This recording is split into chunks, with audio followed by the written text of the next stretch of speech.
ন্যূনতম নির্বাচন কেন্দ্রিক সংস্কার করা দরকার। সেই সংস্কারগুলো করে জনগণের একটা সরকার গঠন করা হয়, সেই আহ্বান আমি জানাচ্ছি। অন্তর্বর্তীকালীন সরকারের কাছেও আমরা আহ্বান জানিয়েছি যে প্রত্যেকটি পরিবারকে যারা শহীদ হয়েছে, আহত হয়েছে, তাদেরকে পুনর্বাসন করার জন্য, তাদের ক্ষতিপূরণ করার জন্য আমরা চেষ্টা করে যাচ্ছি।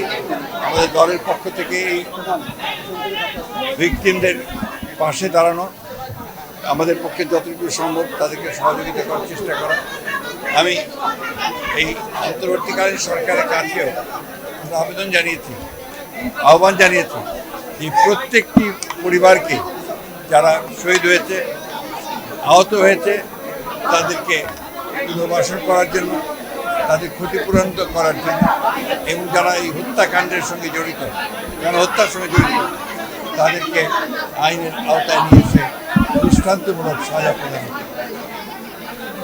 আমরা জনগণের সামনে যেটা বলতে চাই, আজকে একটা সুযোগ সৃষ্টি হয়েছে জনগণের সরকারকে সামনে নিয়ে আসার, অর্থাৎ এই ইন্টারিম গভর্নমেন্টের একটা নির্বাচনের মধ্য দিয়ে যেন নিরপেক্ষ নির্বাচনের মধ্য দিয়ে যেন জনগণের প্রতিনিধিদের পার্লামেন্ট গঠিত হয়, তাদের সরকার গঠিত হয়, এবং যে সমস্ত ন্যূনতম নির্বাচন কেন্দ্রিক সংস্কার করা দরকার, সেই সংস্কারগুলো করে জনগণের একটা সরকার গঠন করা হয়, সেই আহ্বান আমি জানাচ্ছি।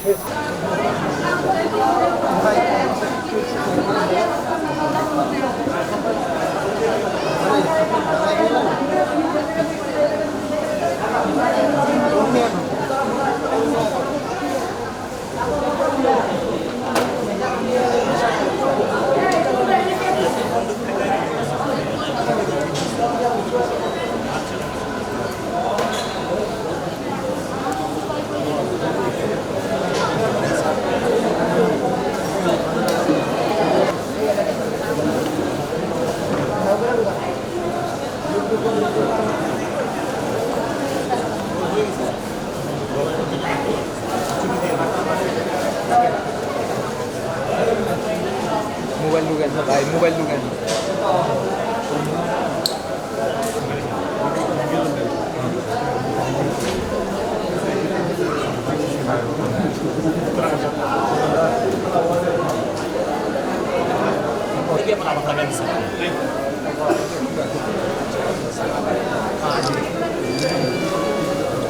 বড়